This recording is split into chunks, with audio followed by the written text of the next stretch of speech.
பூங்காவில் பூத்து குலுங்கும் புதிய மலர்களுக்கு உங்கள் மகாவின் இனிய காலை வணக்கம்.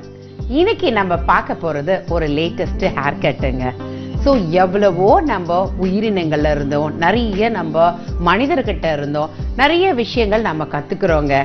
அதுல பாருங்களேன், ஒரு சின்ன எறும்பை எடுத்துக்கோங்களேன். அந்த எறும்பு கிட்ட இருந்து கூட நிறைய வேல்யூபிள் லெசன்ஸ் எல்லாம் நம்ம கத்துக்கிட்டு இருக்கோம்.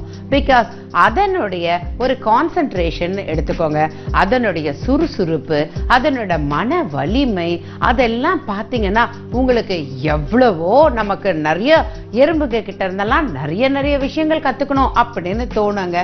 பிகாஸ் நம்மளுடைய ஒரு பாடி வெயிட்னு எடுத்துக்கோங்களேன், ஒரு 50 kg இருக்கு அப்படின்னு நாம நினைச்சுக்கிட்டா நம்மளால ஒரு மினிமம் ஒரு 30 kg ஆஃப் வெயிட்ஸ் நம்மளால கேரி பண்ண முடியும்.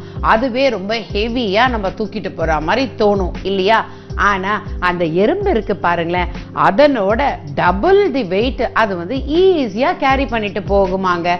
எங்கேயுமே பாருங்க, ஏதாச்சும் ஒரு பொருளை அது பாக்குதுன்னு வச்சுக்கோங்களேன், உடனே அதை வீட்டுக்கு அது கூட்டுக்கு எடுத்துட்டு போய் சேர்க்கணும்னா அந்த பொருளை அழகா அதை கேரி பண்ணிக்கிட்டு அதனுடைய எந்த வழியில எவ்வளவோ கரடு முரடு பாதைகள் இருந்தாலும் சரி, வழியில கட்டைகள் இருந்தாலும் சரி, தண்ணி இருந்தாலும் சரி, அதெல்லாம் கொஞ்சம் கூட பொருட்படுத்தாம அதை ஒரு கோல் செட் பண்ணிக்குது பாருங்களேன். ஸோ அதனுடைய ஒரு ஃபோக்கஸ், அதனுடைய ஒரு கான்சன்ட்ரேஷன் அப்படின்னு பார்த்தீங்கன்னா அதனுடைய நோக்கத்தில் அது கரெக்டாக இருக்குங்க. அதே மாதிரி தான் நாமளும் இன்னைக்கு நம்ம மாடல்ஸ்க்குன்னு வச்சுக்கோங்க, ஒரு ஹேர் ஸ்டைல் பண்ணுறோம் அப்படின்னு நினச்சா நாமளும் ஒரு கோல் செட்டிங் பண்ணிக்கணுங்க. இவங்க இதை சொல்லுவாங்களா, அவங்க அதை சொல்லுவாங்களா அப்படிங்கிறத பற்றி டோன்ட் கேர்.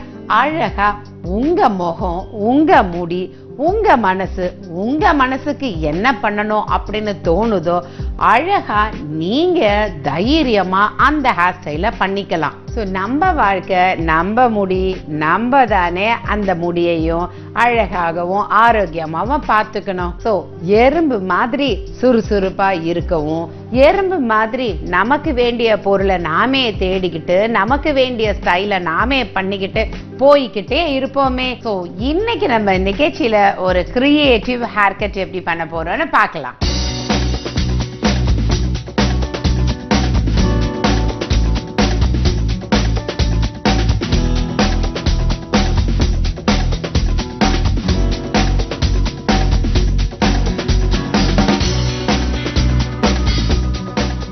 இவங்க மிஸ்ஸஸ் ஜெயாநாதன்.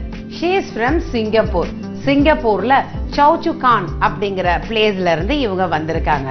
ஆக்சுவலி இவங்க 20 years முன்னாடி மகா இன்டர்நேஷனல் அகாடமியில பியூட்டி கோர்ஸ் படிச்சுட்டு அவங்க ஊர்ல பேர்ல் பியூட்டி சலூன் அப்படின்னு ரொம்ப வெற்றிகரமா நடத்திக்கிட்டு இருக்கிறாங்க. பட் இவங்களை பார்த்தீங்கன்னா இவங்க ஏஜ் என்ன அப்படின்னு உங்களால யாராலையாவது கெஸ் பண்ண முடியுமா? அதாங்க, இவங்களுக்கு 63 years ஆகுதுங்க. பட் அவங்க அதை ரொம்ப ப்ரௌடா சொல்லிக்கிறாங்க. எனக்கு நான் வயசானாலும் என்னைக்குமே நான் இளமை தான் அப்படின்னு அவங்க ஃபீல் பண்றாங்க பாருங்க. இதை நம்ம ரியலி ரொம்ப அப்ரிஷியேட் பண்ணணும் பாருங்க. எங்க இருக்கிறவங்க மாத்திரம்தான் பியூட்டி ட்ரீட்மெண்ட் எடுத்துக்கணும் அப்படின்லாம் இல்லவே இல்லைங்க. நல்ல என்னை பொறுத்த வரைக்கும் எங்க இருக்கிறவங்க பண்ணிக்கிறத விட ஏஜ்டா இருக்கிறவங்க பண்ணும் பொழுதுதான் ரொம்ப அவங்களுக்கு ஒரு ஃப்ரெஷ்னஸ், ஒரு 10 years அவங்க எங்கா இருக்கிற மாதிரி அவங்களுக்கு ஒரு ஃபீலிங் வரும் இல்லையா? ஸோ அவங்கள பியூட்டியை என்னைக்குமே அவங்க அழகா மெயின்டைன் பண்ணிக்க வேண்டியது தானே அவங்களோட டியூட்டியா இருக்கும் பாருங்க. ஸோ இப்போ இவங்களுக்கு அந்த ட்ரெண்டி ஹேர் கட் பண்ண போகிறோம். இவங்க இப்போ நார்மலாக பார்த்தீங்கன்னா ஒரு ஆர்டினரியாக ஜஸ்ட் ஷார்ட் ஹேர் கட்டோட அவங்க இருக்காங்க. பட் அவங்களுக்கு அந்த ட்ரெண்டி ஸ்டைல் நம்மளுக்கு பண்ணும்போது, அந்த கிரியேட்டிவ் ஹேர் ஸ்டைல் பண்ணும்பொழுது ரொம்ப ட்ரெண்டியாக ஈஸி மெயின்டெனன்ஸாக அவங்களுக்கு அப்படியே மாறிடும். எங்கே ஃபங்க்ஷன் போனாலும் வெளியில் போனாலும் ஜஸ்ட் அவங்களோட ஹேரை அப்படியே கோம் பண்ணிக்கிட்டு ஈஸியாக அவங்க அப்படியே கிளம்பிடலாம் பாருங்களேன். ஸோ இந்த மாதிரி கிரியேட்டிவ் ஹேர் ஸ்டைல்ஸ் அப்படின்னும் பொழுது depends upon the face, depends upon the அவங்களோட ஹேருக்கு தகுந்த மாதிரி தான் நம்ம செலக்ட் பண்ணணுங்க. இவங்களுக்கு பாருங்க, ஃபார் எக்ஸாம்பிள் அப்படின்னு எடுத்துக்கிட்டா நாம அவங்களோட ஃபேஸ் ரொம்ப ஸ்மால் ஃபேஸ் இருக்கு அப்படின்னு நினைச்சுக்கிட்டா அந்த ஸ்மால் ஃபேஸ் பார்த்தீங்கன்னா பாய் கட் அந்த மாதிரிலாம் பண்ணவே கூடாதுங்க. அவங்களுக்கு blunt cut, bob cut and shoulder level bob cut இதெல்லாம் அவங்களுக்கு நல்லா சூட் ஆகும். இதே வந்துட்டு அவங்களுக்கு ட்ரையாங்கிள் ஃபேஸ் இருந்தால் கிளிப்பர்ஸ் கட்டெல்லாம் ரொம்ப அழகாக அவங்களுக்கு சூட் ஆகுங்க. அண்ட் லாங் ஃபேஸ் இருக்குது அப்படின்னு பார்த்தீங்கன்னா அவங்களுக்கு வந்து நல்லா அந்த ஃப்ரண்ட்டில் ஃப்ரிஞ்ச் எல்லாம் கொடுத்து அவங்களுக்கு கட் பண்ணலாம். பிகாஸ் அவங்களுக்கு பார்த்தீங்கன்னா அந்த ஃபோர்ஹெடும் சின்னும் நல்லா பேலன்ஸ் பண்ணி காமிக்கிறதுனால எப்படி வேணால் அவங்களுக்கு long style and short style எல்லாமே கொடுக்கலாங்க. இதே ரவுண்டு ஃபேஸ் இருக்குது அப்படின்னு பார்த்தீங்கன்னா ரவுண்ட் ஃபேஸில் பாருங்கள் நிறைய அவங்களுக்கு லேயர்ஸ் கட் பண்ணலாம், கிராஜுவேஷன் கட் பண்ணலாம், கிளிப்பர்ஸ் கட் பண்ணலாம் அண்ட் ரிவர்ஸ் கிராஜுவேஷன் அவங்களுக்கு கொடுக்கலாம், லாங் லேயர், ஷார்ட் லேயர்ஸ் அப்படின்னு பலவிதமான கட்ஸ் எல்லாம் அவங்களுக்கு நம்ம ப்ரிஃபர் பண்ணலாங்க. அது மட்டும் இல்லை, ஹேர் கட் அப்படின்னு எடுத்துக்கிட்டிங்கன்னா உங்களுக்கு கேஸ்கேட் கட் அண்ட் தென் ஜீவா கட், ரேவ் கட் அப்படின்னு நிறைய 95 degree hair cut and 45 degree hair cuts and cosmopolitan hair cut அப்படின்னு பலவிதமான ஹேர் கட்ஸ் எல்லாம் இன்ட்ரடியூஸ் பண்ணியிருக்கோம் இல்லையா.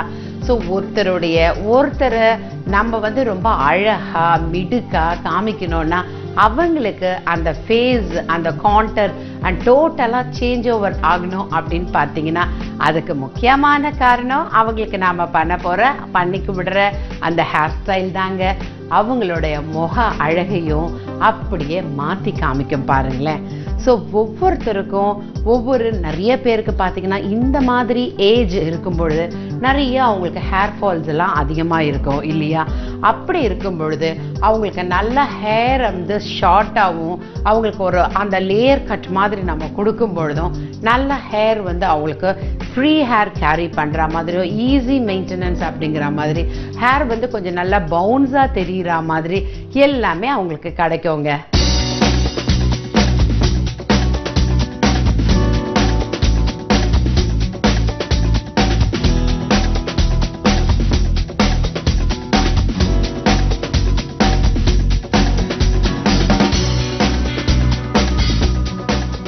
இந்த மாதிரி கிரியேட்டிவ் ஹேர் கட் பண்ணுறதுனால அவங்களுக்கு வந்து ரொம்ப ஃப்ரீ, ஈஸி மெயின்டெனன்ஸ், ரொம்ப ஈஸியாக அவங்க கேரி பண்ணிக்க முடியும். எங்கே போனாலும், ஃபங்க்ஷன் போனாலும், எங்கே போனாலும் சரி. அதே மாதிரி பார்த்தீங்கன்னா அவங்க என்றைக்குமே ரொம்ப யங்கராகவும் ரொம்ப ஃப்ரெஷ்ஷராகவும் இருப்பாங்க பாருங்கள். ஏன்னா அந்த மாடர்ன் ஹேர் கட் பண்ணிக்கும் பொழுதே நமக்குள்ள ஒரு ஃபீலிங், நாம் ரொம்ப யங்காக இருக்கிறோம், ரொம்ப ஃப்ரெஷ்ஷாக இருக்கணும்னு ஆட்டோமேட்டிக்காக நமக்கு மனசுக்கு வந்துவிடுவாங்க. அந்த மாதிரி தான் ஸ்டைலிஷாகவும் ரொம்ப அவங்களுக்கு வந்து அதை பார்த்தீங்கன்னா ரொம்ப சியர்ஃபுல்லாகவும் கலர்ஃபுல்லாகவும் மாடர்னாகவும் அவங்க மாறிடுவாங்க பாருங்களேன். கெமிக்கலி ட்ரீட்டட் ஹேர் அப்படின்னு பார்த்தீங்கன்னா ரொம்ப ஸ்கேண்டியாக இருக்குங்க. ஹேர் ஃபால் அதிகமாக அவங்களுக்கு கிடச்சிக்கிட்டே இருக்கும், விழுந்துக்கிட்டே இருக்கும்.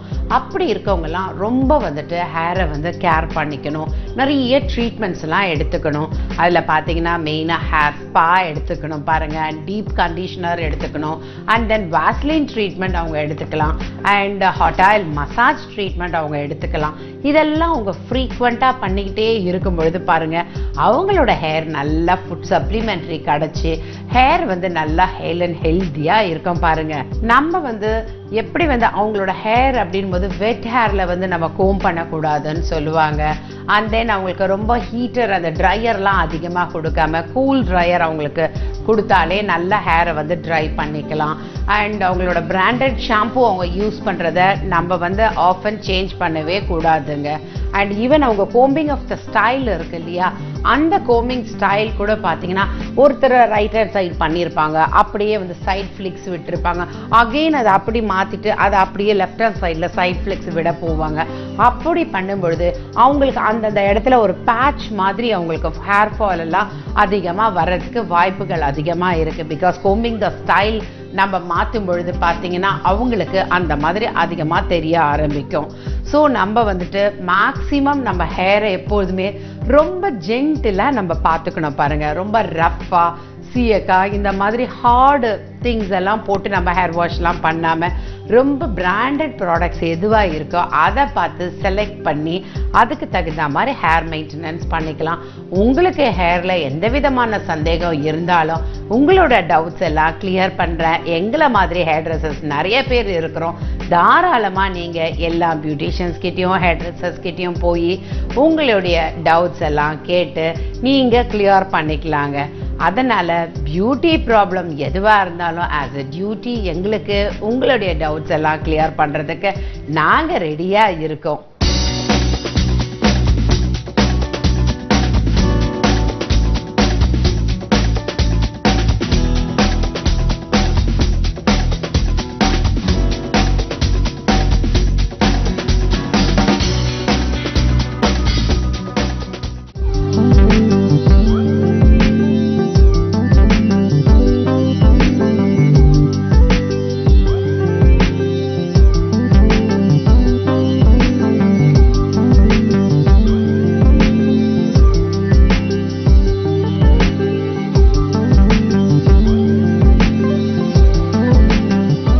சாஃப்ட்வேர் சிஸ்டம்ல பாருங்க, அவங்களோட ஃபேஸை எடுத்து அதுல நம்ம சிஸ்டம் பண்ணி அவங்களோட ஃபேஸை அதில் ஃபீட் பண்ணி அவங்களுக்கு எந்த ஸ்டைல் சூட் ஆகும் அப்படிங்கிறத செலக்ட் பண்ணி இவங்களுக்கு ஒரு ஃப்ளாட்டாக இருந்த ஹேரை அப்படியே வால்யூமும் கேர்லியும் தெரிகிற மாதிரி மாடர்ன் கிரியேட்டிவ் லுக்கு கொடுத்துருக்குறோம்.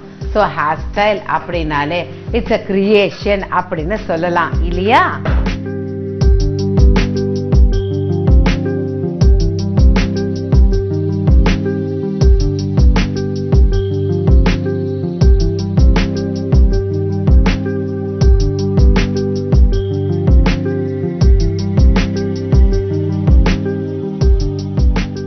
என்ன நேர்களே, இந்த ஹேர் கட் பார்த்து எல்லாரும் என்ஜாய் பண்ணியிருப்பீங்கன்னு நினைக்கிறேன். எவ்வளவுதான் பணக்காரா இருந்தாலும் சரிங்க, அவங்க பாருங்க மேலும் மேலும் சம்பாரிச்சுக்கிட்டே உழைச்சிக்கிட்டே இருக்கிறாங்க இல்லையா? அதே மாதிரி எவ்வளவுதான் படிச்சவங்க இருந்தாலும் சரிங்க, மேல மேல படிச்சுக்கிட்டு அவங்களோட நாலேஜை இம்ப்ரூவ் பண்ணிக்கிட்டே தான் இருக்கிறாங்க. இந்த மாதிரி தாங்க அமெரிக்கால ஒரு மிகப்பெரிய கோட்டீஸ்வரர், அவரு தாங்க ராக்ஃபெல்லர்.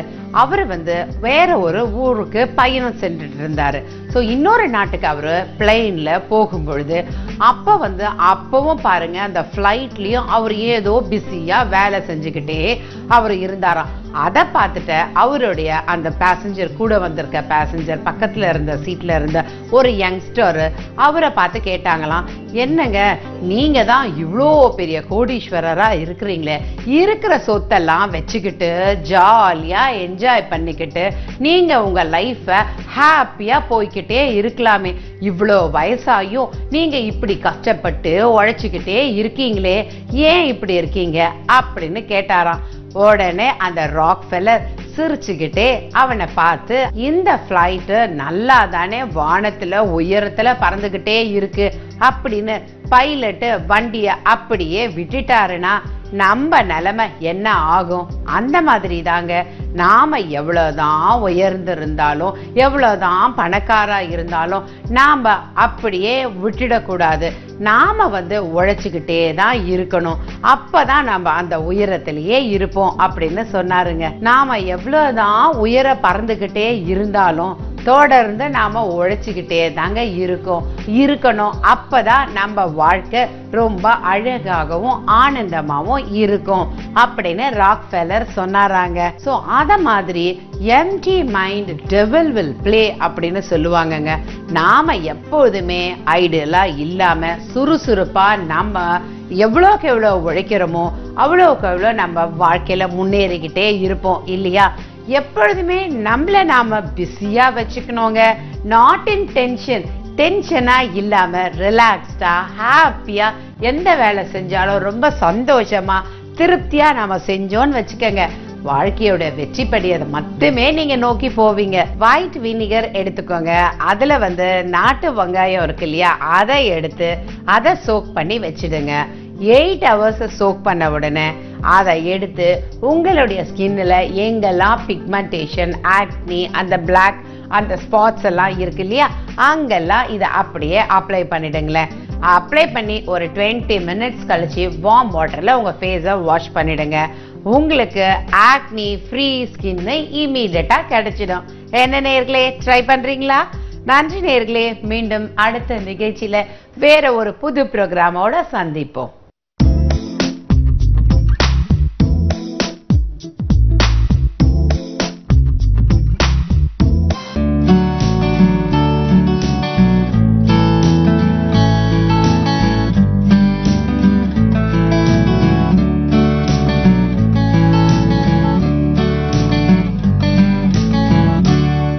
வணக்கம்.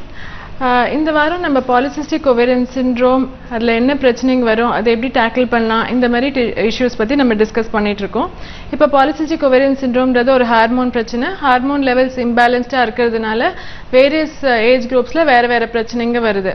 ஸோ அடாலசன்ட் ஏஜ் குரூப்பில் யங்கர் கேர்ள்ஸில் வந்து irregular periodsன்ற பிரச்சனை இருக்கும். அண்ட் 20s 30s ஏஜ் குரூப்பில் வந்து கன்சீவ் ஆகிறதுக்கு டிஃபிகல்ட்டி இருக்கும்.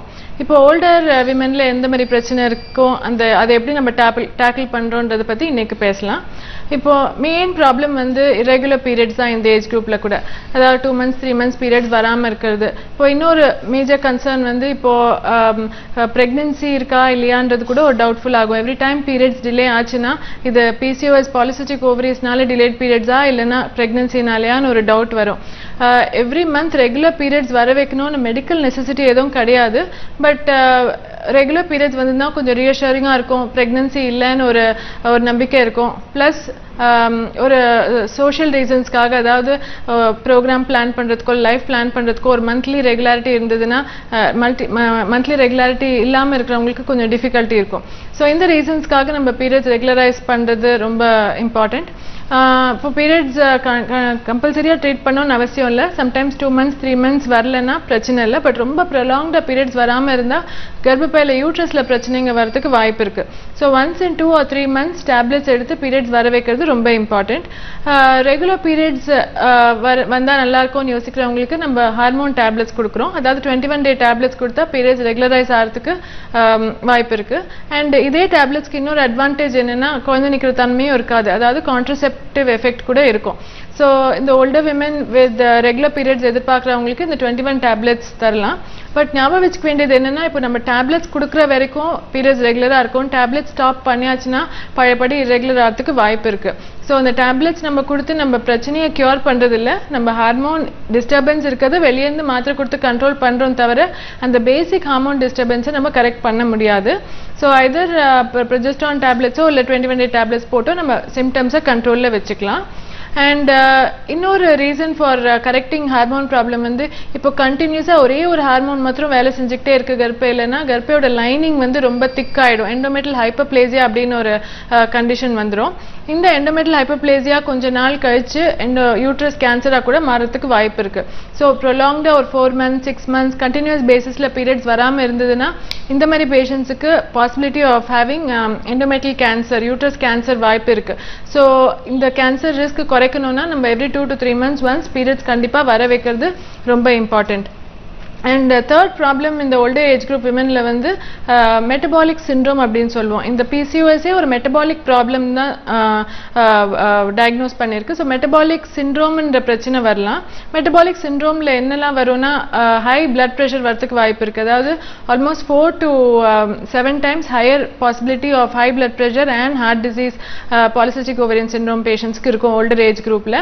அண்ட் ஆல்சோ கொலஸ்ட்ரால் லெவல்ஸ் ரொம்ப அதிகமாக இருக்கிறதுக்கும் வாய்ப்பு இருக்குது. LDL அதாவது பேட் கொலஸ்ட்ரால் லெவல்ஸ் அதிகமாகவும் குட் கொலஸ்ட்ரால் லெவல்ஸ் லோவராக இருக்கிறதுக்கும் வாய்ப்பு ஜாஸ்தி. இந்த மெட்டபாலிக் சிண்ட்ரோம்க்கு ரீசன் வந்து இன்சுலின் ரெசிஸ்டன்ஸ். அதாவது இந்த PCOS இருக்கிறவங்களுக்கே வந்து இன்சுலின் லெவல்ஸ் ஆல்டர்டாக இருக்கிறதுனால தான் இந்த ஒரு பிரச்சனையாக வருது. அண்ட் இன்சுலின் லெவல்ஸ் தான் reason for this metabolic syndrome also. So heart disease, cholesterol, high blood pressure and most importantly வந்து diabetes possibility is quite high.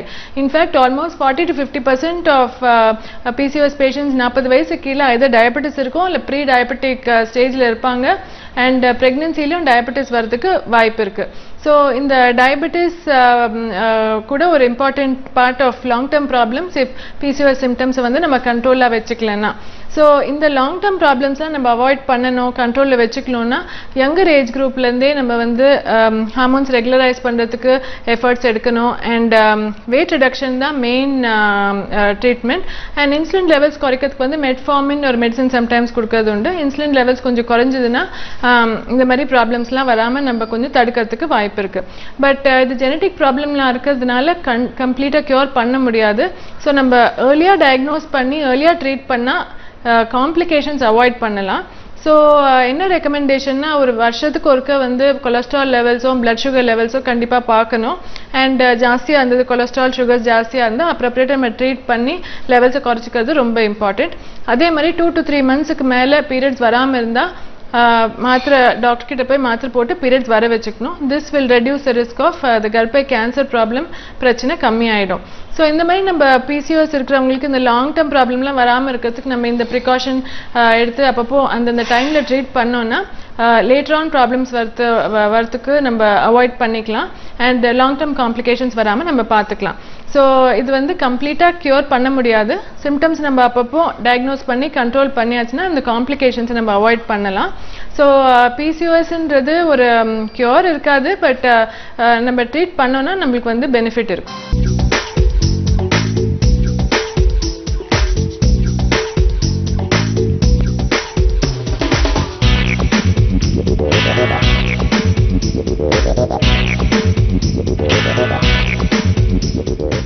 வணக்கம் நேயர்களே. இப்போ வந்து காலை உணவை காலையில் எடுக்கணும், காலை உணவு மத்தியானத்தில் எடுக்கக்கூடாது. இது ஏன் இதுன்னா முக்கியமான கருத்து. நம்ம காலையில் எழுந்த உடனே கட்டாயம் ஏதாவது ஒரு பானம், அது பாலாக இருக்கலாம், இல்லை வெறும் கஞ்சி, அதாவது இந்த ஊற வச்ச நைட்டில் ஊற வச்ச சாதம், இல்லை கம்பு சாதம், அந்த மாதிரி ஜில் கஞ்சி. காஃபி டீ தான் குடிக்கணும்னு யாருமே சொல்லலை. ஏன்னா காஃபி டீங்கிறது சூடான பானம், அது நம்ம நாட்டுக்கு ஏற்றது இல்லை. காஃபி டீ வந்து வெளிநாட்டிலேருந்து நம்ம எடுத்துட்ட பழக்கம். வேணும்னா குடிக்கலாம், பட் அதுதான் குடிக்கணுங்கிறது தப்பான கருத்து. அப்புறம் காலை உணவு யார் 10-10:30 சாப்பிட்றாங்களோ அவங்க 8-9 மணிக்கு ஒரு பழமோ இல்லை மோர் இல்லை இன்னொரு டம்ளர் பால் குடிச்சிட்டு அவங்க 10-10:30 சாப்பிட்லாம். இது பெரியவங்க இல்லை வேலைக்கு போகாதவங்க அந்த மாதிரி பண்ணலாம். ஆனால் வேலைக்கு போகிறவங்க வேலைக்கு கிளம்புறதுக்கு முன்னாடி கட்டாயம் உணவு சாப்பிடணும். முன்ன காலத்தில் எல்லாரும் வேலைக்கு 9 மணிக்கு கிளம்புவாங்க. ஸோ கட்டாயம் 7:30-8 மணிக்கு பசிக்கும், அவங்க சாப்பிட்டுட்டு போவாங்க. இப்போ பார்த்தீங்கன்னா போகிறதே 1.5-2 மணி நேரம் ஆகுது. ஸோ 9 மணி 9:30 மணிக்கு அவங்க வந்து என்ட்ரி ஆனோன்னா வீட்டை விட்டு 7 மணி 6 மணிக்கு கிளம்புறது நிறைய பேர் இருக்காங்க. இப்போ நம்ம சின்ன பசங்க கூட எங்கேயோ போய் படிக்கிறாங்க, 6 மணிக்கு பஸ்ஸில் ஏறி 8 மணிக்கு அவங்களுக்கு உணவு வந்து காலேஜில் கொடுக்குறாங்களாம். இதெல்லாம் தான் உடம்பு வரத்துக்கு காரணம். அதனால் காலை உணவு 8-8:30 மணிக்குள்ளே சாப்பிடணும். அது இங்கே வீட்டில் சாப்பிட்டாலும் சரி, டப்பாவில் எடுத்துகிட்டு போய் எங்கே இருக்கீங்களோ அங்கே சாப்பிட்டாலும் சரி. ஆனால் டைம் இல்லைன்னு சொல்லிட்டு வெளியில் சாப்பிட்றத போட ஒரு தப்பான கருத்து எதுவுமே கிடையாது. ஏன்னா இட்லி கூட நம்ம வீட்டில் செஞ்சால் 30-40 கேலரி, வெளியில் சாப்பிட்டா அதுவே 60-90 கேலரி ஒரு இட்லி. அதனால் மற்றதெல்லாம் நம்ம சொல்லவே முடியாது. அதனால் வீட்டிலேருந்து தான் சாப்பிடணும், வீட்டில் சமைக்கணும், அதுதான் ஹெல்த்து. உணவே மருந்து அப்படின்னு சொன்னாங்க அந்த காலத்தில். நம்ம உணவை ஒழுங்காக சாப்பிட்டா அதுவே நம்மளுக்கு மருந்து மாதிரி இருந்து ஒரு பிரச்சனையும் வராது. அதுக்கப்புறம் இந்த 11 மணி டைமில் யாருக்கு பசிக்குதோ அவங்க மட்டுமே மோர் குடிக்கலாம், இளநீர் குடிக்கலாம், தண்ணி குடிக்கலாம், இல்லை டீ காஃபி வேணுங்கிறவங்க குடிக்கலாம். மதிய உணவு 1 மணி 2 மணிக்குள்ளே கட்டாயம் சாப்பிட்டுடணும். இதில் சாதம் அல்லது சப்பாத்தி இருக்கணும், காய் நிச்சயமாக இருக்கணும், 1 கப் காயாவது சாப்பிடணும். கீரை இருக்கலாம், பீன்ஸ், அவரைக்காய், காராமணி, இல்லை தண்ணி காய்கறிகள், பூஷ்ணிக்காய், சௌச்சௌ, பொடலங்காய் எது வேணால் சாப்பிட்லாம். இல்லை பச்சை காய்கறிகள் சாலட் மாதிரி சாப்பிட்லாம், எது வேணால் சாப்பிட்லாம். இந்த மாதிரி சாப்பிட்டுட்டு அப்புறம் பருப்பு இல்லை சாம்பார் இல்லை முட்டை, இது 3 கட்டாயம் ஏதாவது ஒன்று சாப்பிடணும். அப்புறம் மோர் வேணுன்னா மோர் குடிச்சிக்கலாம், இல்லை 1/2 கப்பு தயிர் சாப்பிட்லாம். 3 மணி டைமில் பாலோ இல்லை ஏதேன்னு ஒரு பழம் கூட சாப்பிட்லாம். பெரியவங்கள்லாம் பழம் சாப்பிட்லாம். யாருக்கு வேணுமோ காஃபி டீ சிறிய அளவு சாப்பிட்லாம்.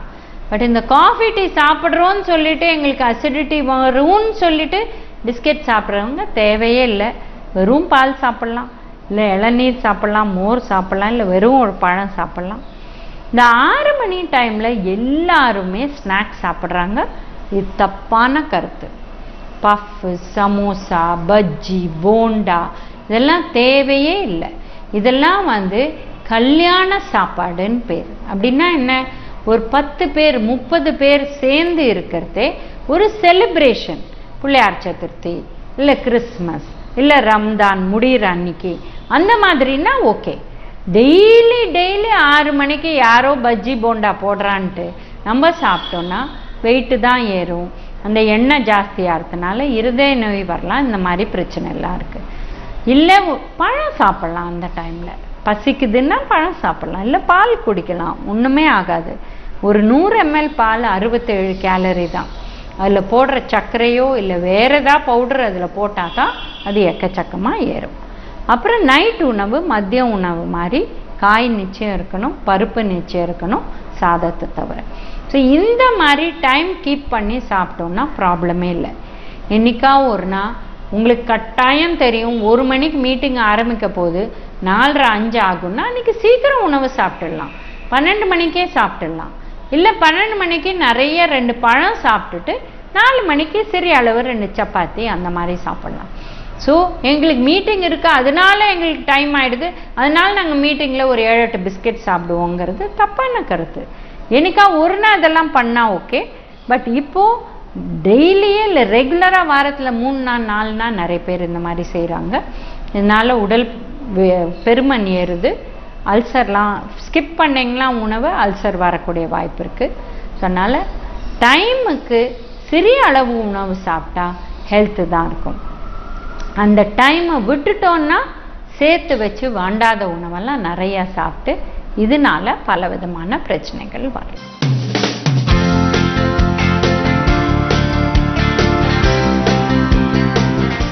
கலைஞர் டிவி நேயர்களுக்கு பத்மா மாமியின் அன்பு வணக்கங்கள். இன்னைக்கு உங்களுக்கு சிக்கனத்துக்காக தான் சொல்ல வந்திருக்கேன். ஏன்னா நம்ம எவ்வளோக்கு எவ்வளோ சிக்கனமாக இருக்கோமோ அவ்வளோக்கு எவ்வளோ நல்லா வாழலாம் வாழ்க்கையை. சிறுக கட்டி பெருக வாழுன்னு சொல்லுவாங்க இல்லையா, அந்த மாதிரி டைப்பில் தான் நான் இதெல்லாம் சொல்லிட்டு இருக்கேன் உங்களுக்கு. இப்போ இன்னைக்கு என்ன பண்ணலாம்னா, முதல் நாள் வந்து அடை பண்ணியிருப்பீங்க. அடமாவு அரைச்சி, அடமாவு எல்லாருக்கும் எப்படி பண்ணணும்னு தெரியும், அந்த மாதிரி அடை பண்ணியிருப்பீங்க. ஆனால் நிறையா பேர் வரப்போகிறாங்களோ அல்லது நம்ம வீட்லேயே இருக்கிறவங்க ஒரு 5-6 பேர் 5-6 சாப்பிடுவாங்கன்னு நினச்சோ கிடுகிடுன்னு செஞ்சிருவீங்க, சுட்டுடுவீங்க. அதுக்கு பிறகு ஆனால் அவெல்லாம் ஆளுக்கு 2 எடுத்துட்டுருவா. அப்போ மிச்சம் மீந்து போயிடும். அதை என்ன பண்ணுறது அப்படின்னு யோசிக்காமல் வீணாக போயிடுமோ அல்லது அப்படியே வச்சா மறுநாளைக்கு அப்படியே வரட்டி மாதிரி ஆயிடுமே அப்படின்லாம் யோசிக்கும் போது என்ன பண்ணலாம்னா, இப்போ சப்போஸ் காலம்பரை பண்ணியிருந்தீங்கன்னா மத்தியானத்துக்கு நான் சொல்ல போகிறத செஞ்சு ஒரு பொரியல் ஆக்கிடலாம். எப்படின்னா, ஏதாவது ஒரு காய், கோஸ் இருக்கலாம் அல்லது கொத்தரங்காய் இருக்கலாம், அவரைக்காவாக இருக்கலாம், எதாக இருந்தாலும் பரவாயில்ல, அதை பொடி பொடியாக நறுக்கிடுங்க. நறுக்கிட்டு அதை வேக வச்சு புழிஞ்சு எடுத்துட்டுருங்க. அதுக்கு பிறகு இந்த அடை இருக்குது பார்த்தீங்களா, அதை ஒரு மிக்சியில் போட்டு ஒரு அடி அடிச்சுட்டு அதை அடித்து பொடியாக வந்துடும் அப்படியே. அதாவது உசிலி அப்படின்னு சொல்கிற டைப்பில் வந்துடும். அதை என்ன பண்ணுங்கள், சட்டியில் கடாயில் கொஞ்சோண்டு எண்ணெய் வச்சுட்டு அதில் கடுகு, உளுத்தம்பருப்பு, பெருங்காயம், ஒரு 2 மிளகா வத்தல் கிள்ளி போட்டுட்டு இந்த எண்ணெய் பொரியலுக்காக காயை நறுக்கி வச்சுருக்கோமோ வேக வச்சு வச்சுருக்கோமோ அந்த காயை தூக்கி அதில் போட்டுருங்க. போட்டு ஒரு பரட்டிட்டு கூடவே இங்கே பொடி பண்ணி வச்சுருக்கோம்ல இந்த பருப்பு அடையை, அந்த அடை பொடியை வந்து அதில் போட்டு 2 கலரி எடுத்துட்டிங்கன்னு வச்சுக்கோங்களேன், சூப்பராக உங்களுக்கு அப்படியே ஊசிலி கிடச்சிடும். ரெடிமேடு ஊசிலி கிடச்சிடும் உங்களுக்கு. இதை செஞ்சு பாருங்கள். அவ்வளோ இது வந்து நீங்கள் நிஜமாவே ஊசிலி பண்ணின மாதிரி இருக்குமே தவிர அடையிலேருந்து இதை மாற்றி பண்ணியிருக்கேங்கிறது யாருக்குமே தெரியாது. செஞ்சு பாருங்கள்.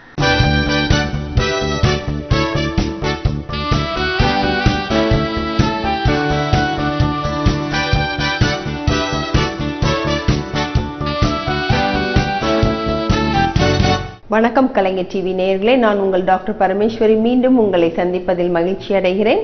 போன வாரம் நம்ம பார்த்தீங்கன்னா மெமரி டிப்ஸில் மெமரி ட்ரிக்ஸை பற்றி பேச போகிறேன் அப்படின்றத சொன்னேன். இன்னைக்கு அதற்கு முன்பு சில கேள்விகளுக்கு பதில் அளித்துவிட்டு அப்புறம் நான் உங்களுக்கு மெமரி ட்ரிக்ஸ் சொல்லித்தரேன். அதாவது நிறைய பேர் எனக்கு கால் பண்ணும்போது என் குழந்தைக்கு நேரமே இல்லை படிப்பு சொல்லிக் கொடுப்பதற்கோ இல்லை மற்ற வேலைகளுக்கோ அப்படின்றது சொல்கிறாங்க. இது வந்து அவங்க மாத்திரம் இல்லைங்க, உலகத்தில் இருக்க எல்லாருமே நேரமில்லை என்ற ஒரு வார்த்தையை யூஸ் பண்ணுறோம். எல்லாருக்குமே பார்த்தீங்கன்னா உயர்ந்தவன் தாழ்ந்தவன் பணக்காரன் ஏழை யாராக இருந்தாலும் நம்மளுக்கு கொடுக்கப்பட்டது ஒரு நாளைக்கு 24 மணி நேரம் தான். அப்போ இதை எப்படி திட்டமிட்டு நாம் யூஸ் பண்ணுறது அப்படின்றதுக்கு சில டிப்ஸு கேட்டாங்க. எனக்கு தெரிந்ததை நான் உங்களுடன் பகிர்ந்து கொள்கிறேன். அதாவது நம்ம வேலைகளை வந்து முன்கூட்டியே திட்டமிட வேண்டும். நம்பர் 1.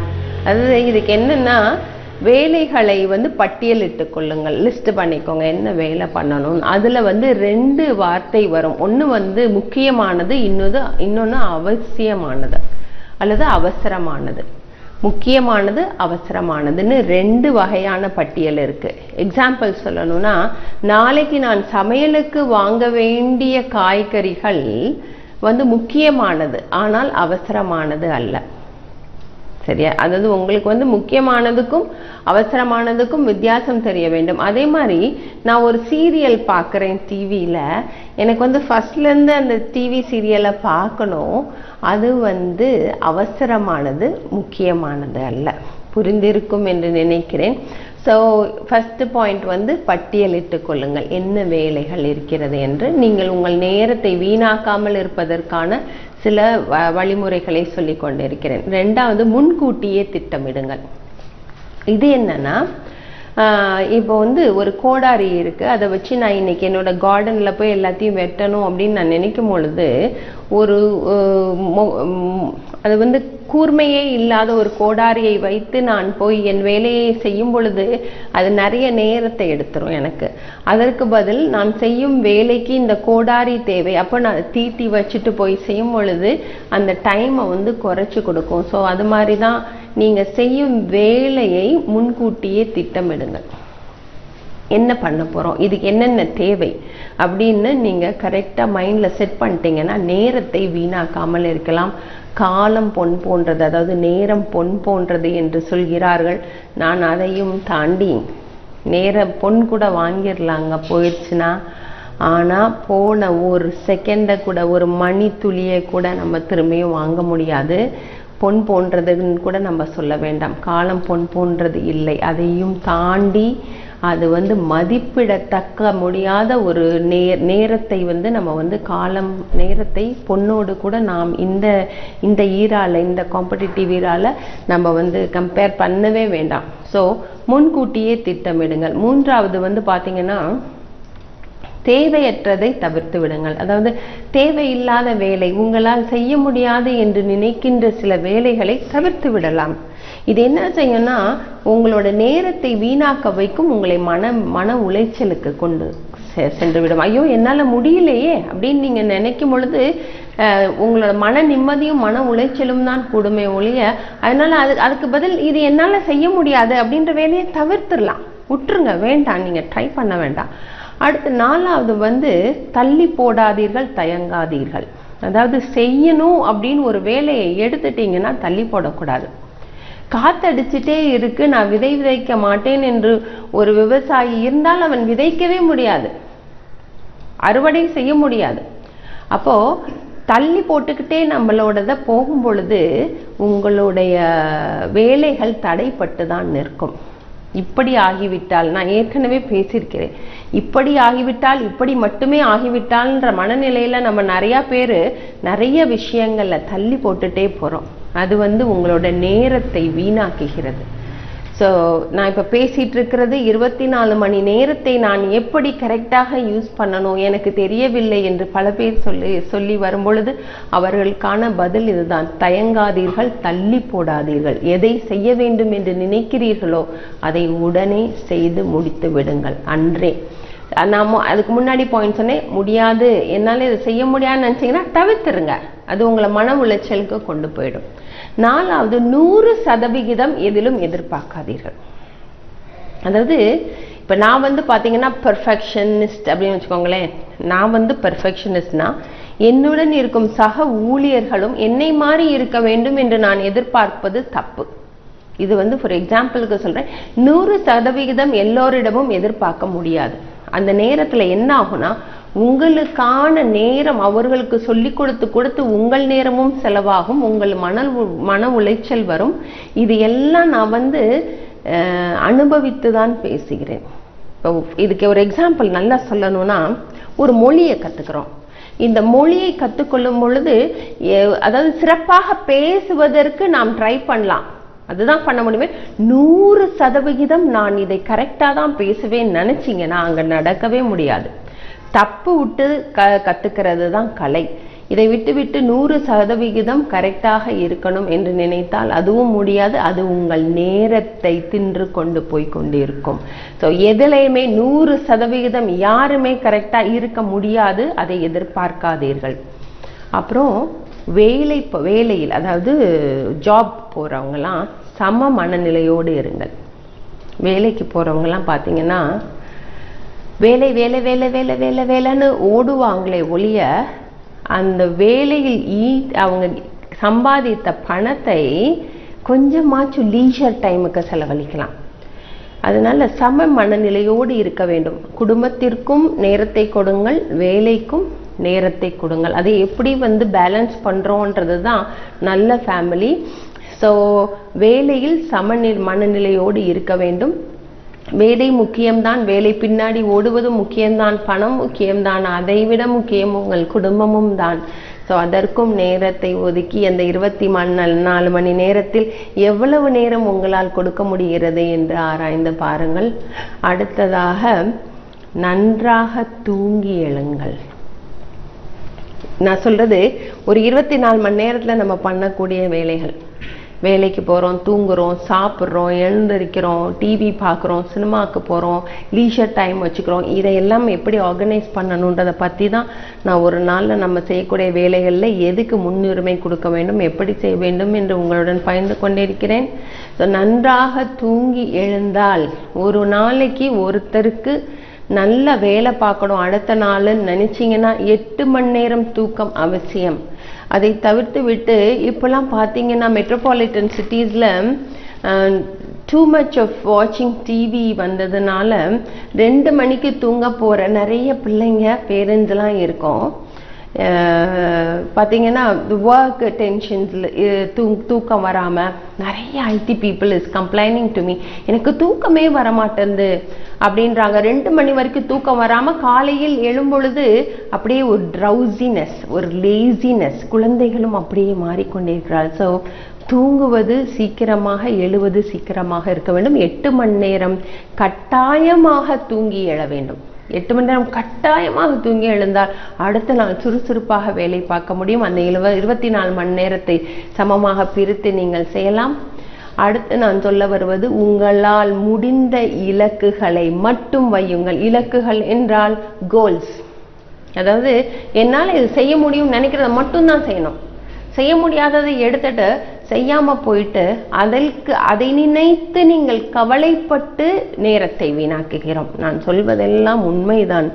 நான் நடக்கிறத தான் உங்களுக்கு எடுத்து சொல்லிக்கிட்டு இருக்கேன். நான் நிறைய பேருக்கு தெரியலன்னு சொல்றாங்க. ஏன் என்னோட நேரத்தை என்னால் மேனேஜ் பண்ண முடியல, ஏன் என் குழந்தையால் டைம் மேனேஜ்மெண்ட் பண்ண முடியல என்ற கேள்விக்கு இதுதான் பதில். உங்கள்கிட்ட நான் மெமரி ட்ரிக்ஸ் பேசணும் அப்படின்னு சொன்னேன். மெமரி ப்ராப்ளம்ஸ் இருக்க நிறைய சில்ட்ரன் எங்கள்கிட்ட வந்துட்டு இருக்கிறாங்க. நிறைய பார்க்க போகிறோம். இதில் பார்த்தீங்கன்னா கீபோர்ட், லிங்க்வேர்ட் மெத்தட், மைண்ட் மேப்பிங் அப்படின்ற ஒரு ட்ரிக்ஸ்லாம் இருக்குது. அதெல்லாம் நான் அடுத்த வாரம் உங்களுடன் பகிர்ந்து கொள்ள இருக்கிறேன். சுவாரஸ்யமாக இருந்திருக்கும் என்று நினைக்கிறேன். நான் சொன்ன இந்த மணி நேரத்தை மனதில் வைத்து கொள்ளுங்கள். நீங்கள் ஒரு பொருள் வாங்கும் பொழுது, கடைசியாக ஒரு பொருள் வாங்கும் பொழுது நாம் பணம் கொடுத்து வாங்குவது இல்லை. நாம் நினைத்துக் கொள்கிறோம் பணம் கொடுத்து வாங்கிறோம் என்று. ஆனால் அந்த பணத்தை நீங்கள் சம்பாதிப்பதற்கு எவ்வளவு உழைப்பு கொடுத்தீர்கள், எத்தனை மணி நேரம் எடுத்தீர்கள் என்று யோசித்தீர்கள் என்றால் அந்த பொருள் முக்கியமா என்று யோசித்து வாங்குவீர்கள். ஸோ எல்லாத்துலேயும் அந்த மணி நேரம் தான். எது வாங்க வேண்டும் என்றாலும் 2ஆம் முறை யோசித்து வாங்குவோம். உழைப்பு, மணித்துளிகள், 24 மணி நேரம் ஒரு நாளை எப்படி செலவழிக்க வேண்டும் என்பதை பார்த்தோம். அடுத்த வாரம் மீண்டும் உங்களை சந்திக்கிறேன். அதுவரை நன்றி, வணக்கம்.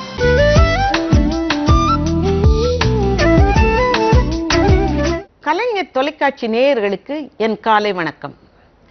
இதுவும் உங்களுக்காக ஒரு பொருளாதார கவிதை, ஒரு சின்ன கவிதை, பொருளாதார கவிதை. தலைப்பு ஏராளமயமாக்கல். ஏராளமயமாக்கல். உலகம் சிறிதாய் போனது, உலகம் சிறிதாய் போனது, வணிகம் பெரிதாய் போனது, வணிகம் பெரிதாய் போனது.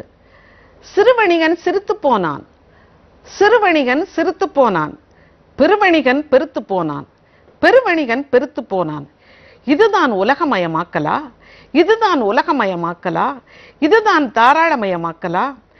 ஏழை இன்னமும் ஏழையாகிறான், ஏழை இன்னமும் ஏழையாகிறான்.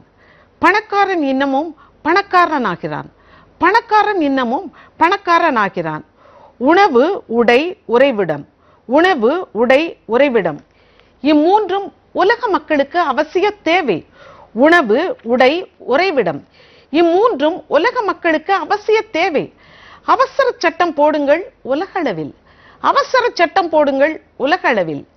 அதுதான் உண்மையான தாராளமயமாக்கல், அதுதான் உண்மையான தாராளமயமாக்கல்.